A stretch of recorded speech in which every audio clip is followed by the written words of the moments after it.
So today I have a story that I know you guys will enjoy. It's probably one of the craziest stalker stories I have ever received. So I don't know, sit back, relax, get something to eat, subscribe if you're new, and let's call today's subscriber who submitted the story, let's call him Oliver. So this all took place one night when Oliver, the subscriber, was at a convenience store. He was buying, it was like one of those like gas station type stores, but with no gas station. So there's a bunch of like, I don't know, like toothbrush, snacks, cleaning detergent, a bunch of little stuff like that. And it was kind of in a sketchier part of town because he lived in like a pretty normal place, but there were areas that were a little bit like, he had to be a little bit more careful in them. And this was just one of them. And he happened to be just like, in one of the aisles. I forget exactly what he said he was looking for. He submitted the story on my Instagram. Go follow it down below if you want to submit stories, or just follow me. But anyways, right, so Oliver was just in line, or not in line. He was like looking for something, so he was down one of the aisles.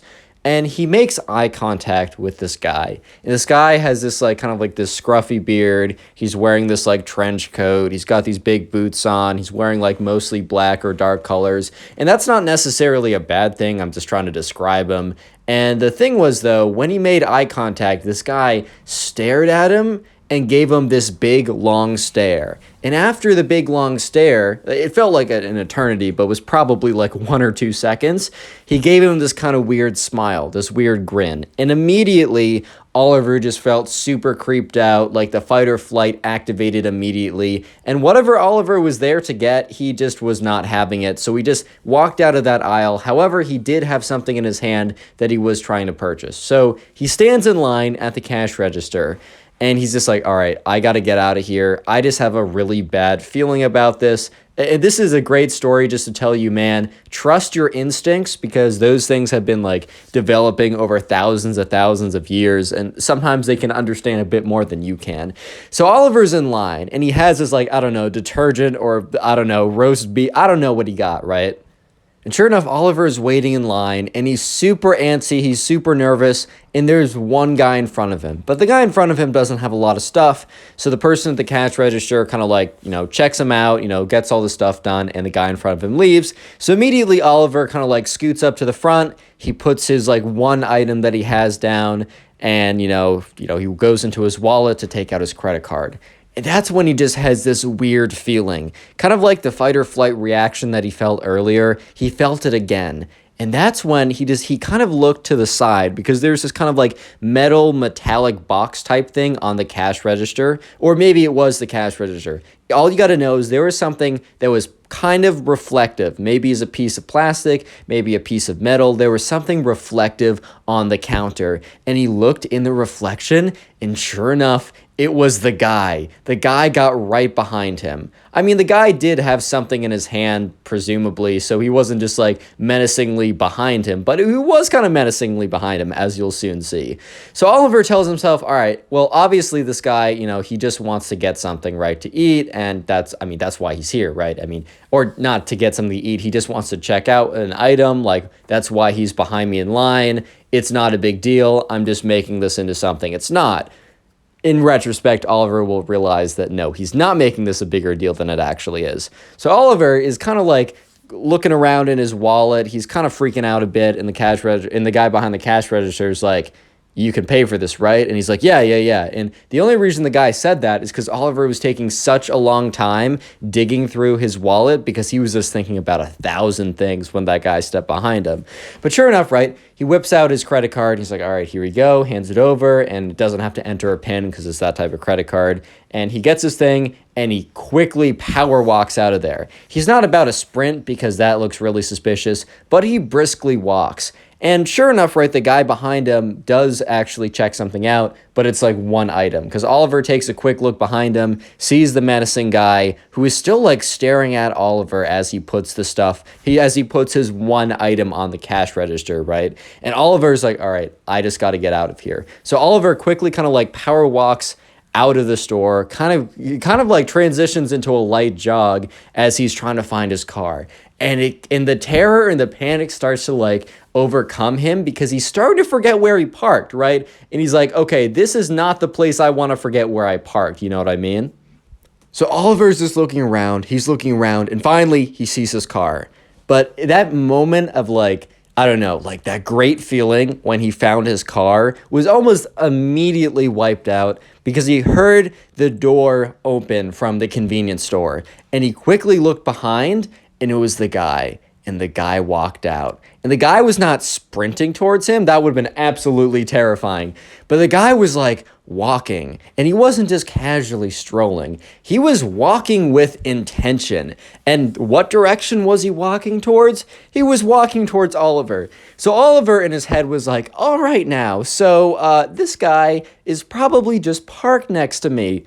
But I got a bad feeling about this, so let's get out of here. So Oliver goes over and he pulls out his keychain. There's like 2 keys on the keychain. He's got his house key, he's got his car key. This is not some like horror movie type, a cliche where the guy's like, oh my God, I need to get into wherever and I have 1,000 keys on my keychain and they're all identical and I need to go through each of them with my trembling hands before the guy comes behind me and rips my spine. No, it's not like that. But he's like trembling. He puts the wrong key in. He's like, oh my God. And he just feels the guy getting closer. So then he puts the right key in, turns it, gets into his car, slams the door shut, puts the key in very quickly and starts his car.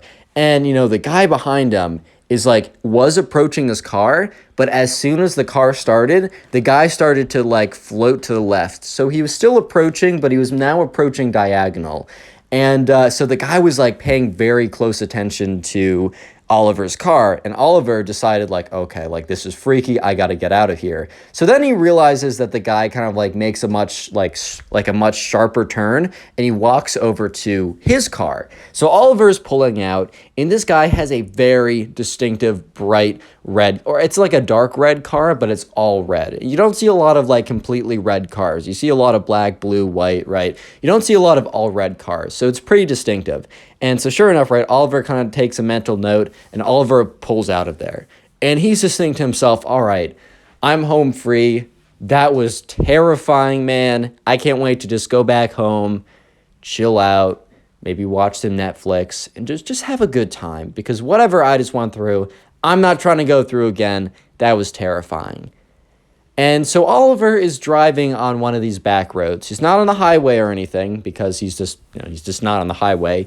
And that's when he notices a car is pretty far behind him, but it's getting kind of late at night and not a lot of people live in the area. It's just not a very heavily populated or traveled area. And he realizes that there's a car behind him.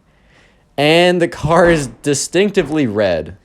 And so Oliver's all right, don't panic. It's probably just a coincidence. Remember, this is the 4th time today he's been don't worry, it's just a coincidence, right? At a certain point, man, it's just not a coincidence, you know what I mean? But anyways, though, the car starts to get a little bit closer to him until it's about I don't know, or a regular, how cars are a certain length behind so that you don't accidentally, if someone slams on their brake, you don't slam into them, that length behind. And as the car was closer, it kind of started to tail, I don't know, 20, 25, 30 feet behind, or maybe a little closer, maybe a little farther. Maybe I'm giving a bad estimate or whatever.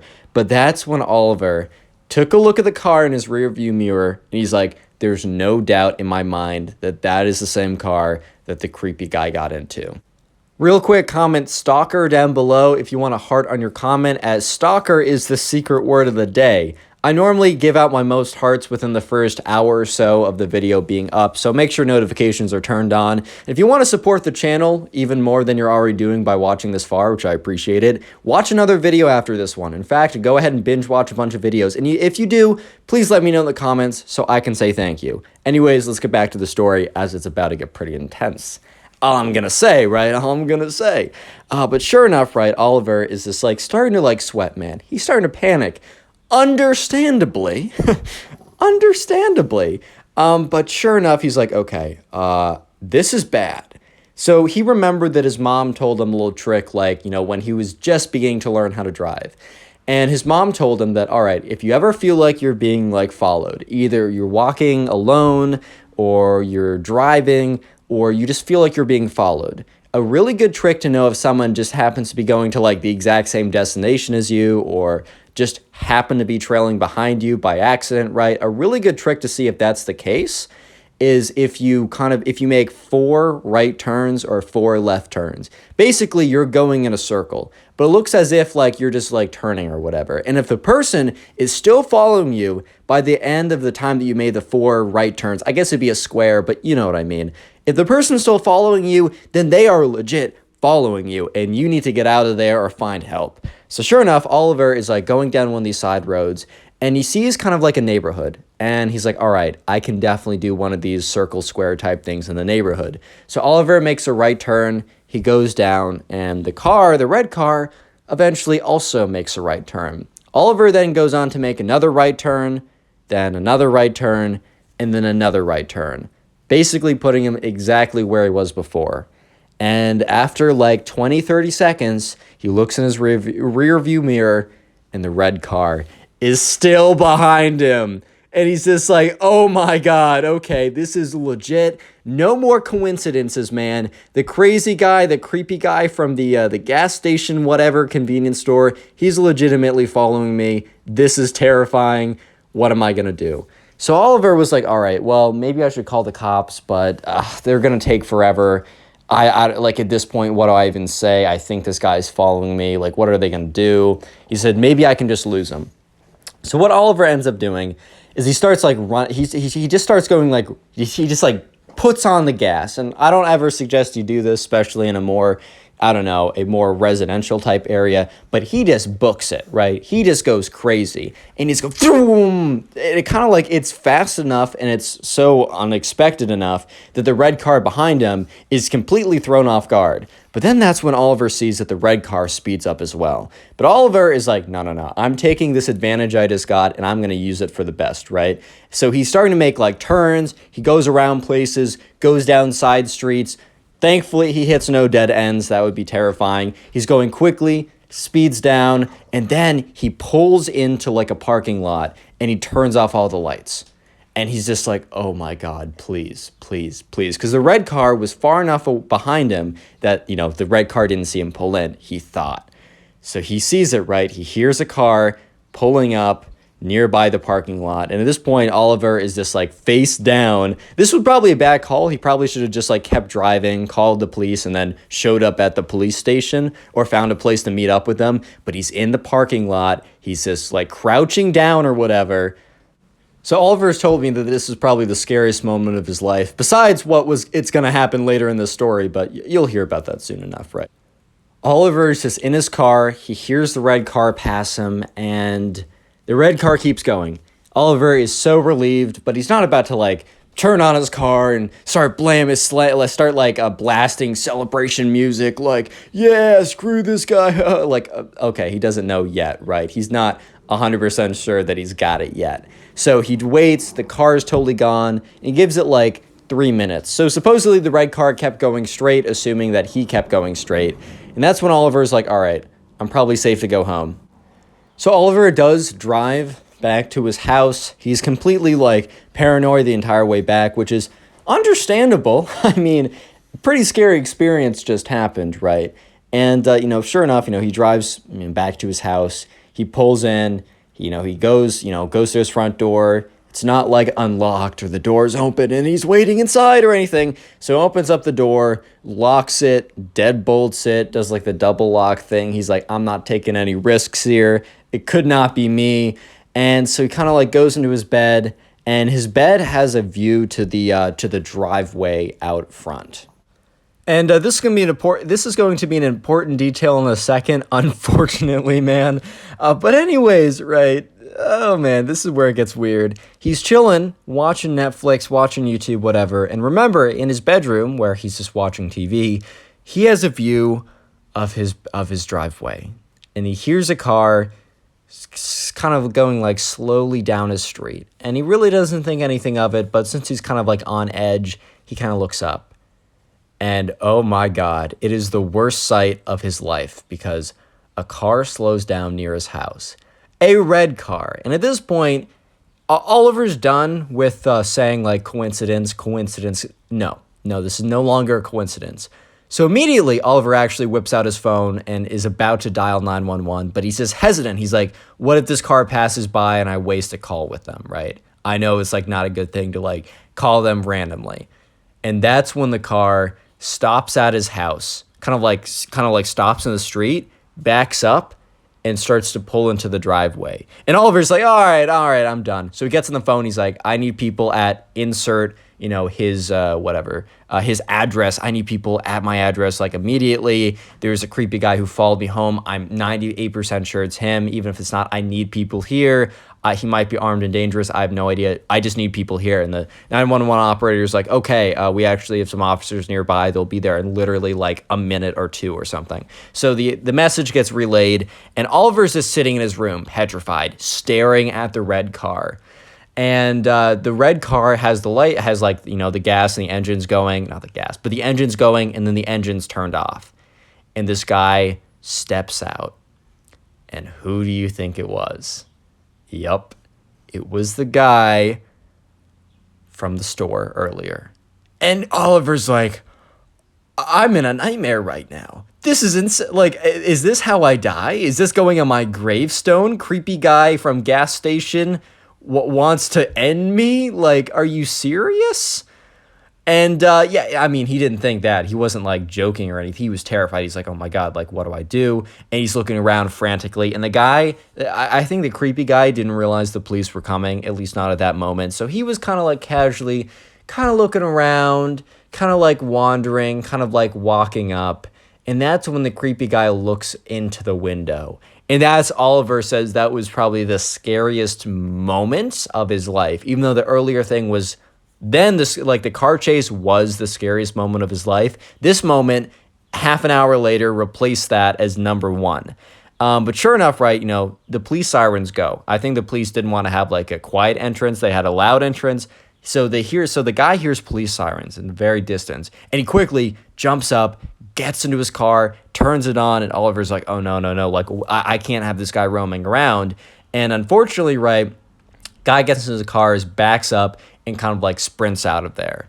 Or not sprints out of there, but shoots out of there. So the cops come like 10 seconds later. Oliver runs down, opens up his front door. He's like, officer, he just went off that way. And so there's two officers that came, and one guy said, I'll stay here, you go after it. What was the car look like? He said, it's a bright red car. You'll 100% recognize it. So the officer goes off, drives off in that direction. And the other officer asks for the story. So Oliver tells basically the story that I just told you. And unfortunately, the other officer couldn't find him because the first guy in the red car, the creepy guy, just had too much of a head start, probably pulled around a side corner or something. And yeah, so the police did file a police report, got all the descriptions. They went back to the convenience store and got camera footage. So they know what this guy looks like, but nothing in any database, right? They had posters around for a little bit, but basically to this day, this guy is still at large.